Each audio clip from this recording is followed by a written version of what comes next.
예수님의 부활이 사실일까요? 제5부 누가복음 24장에서 확인해 볼 5번째 질문은 증언인가 조작인가입니다.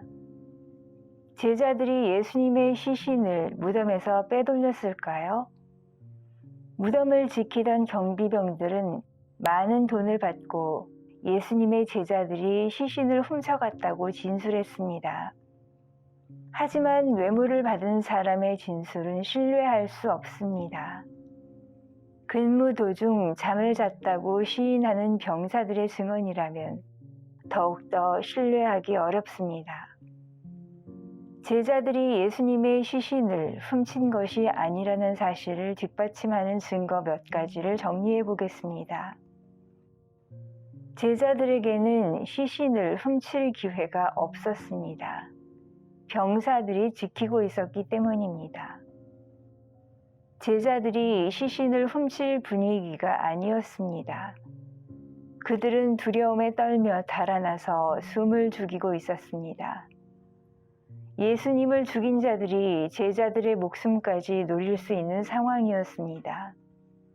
제자들은 예수님의 시신이 없어질 수 있다는 생각조차 하지 못하고 있었습니다. 제자들은 이스라엘을 정치적으로 해방시킬 영웅을 기대했고 세상 끝날에 모든 사람이 함께 부활할 것을 기대하고 있었습니다. 예수님이 부활했다는 주장을 꾸며낼 상황이 아니었습니다. 제자들에게는 시신을 훔칠 타당한 동기가 없었습니다. 강력계 형사 출신으로 기독교 변증학자가 된 워너 월리스의 설명에 의하면 음모를 꾸밀 때는 권력욕, 탐욕, 정욕 가운데 하나가 동기로 작용한다고 합니다. 그렇다면 예수님의 제자들이 권력을 탐한 것일까요? 제자들이 예수님의 부활을 주장해서 얻을 수 있는 권력은 없었습니다.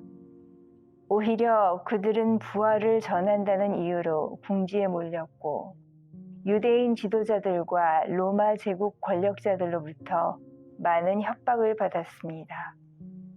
제자들의 탐욕이 시신을 훔친 동기가 되었을까요? 그렇지 않습니다.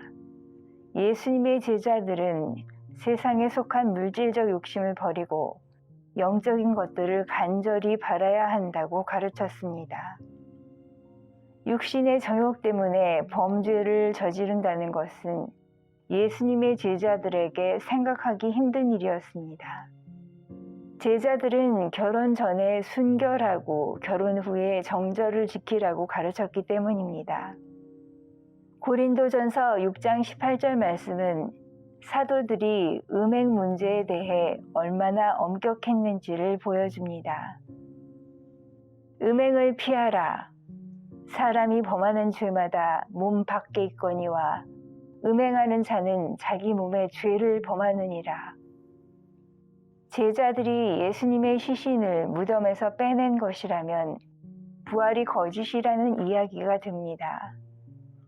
제자들은 부활을 증거하기 위해 모진 고초를 겪고 죽임까지 당했는데 세상에 널리 알려진 거짓말을 믿으면서 그 모든 일을 감내했다고 보기는 어렵습니다.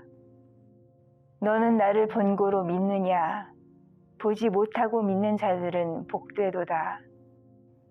예수님의 부활을 의심하던 제자 도마에게 예수께서 하신 말씀입니다.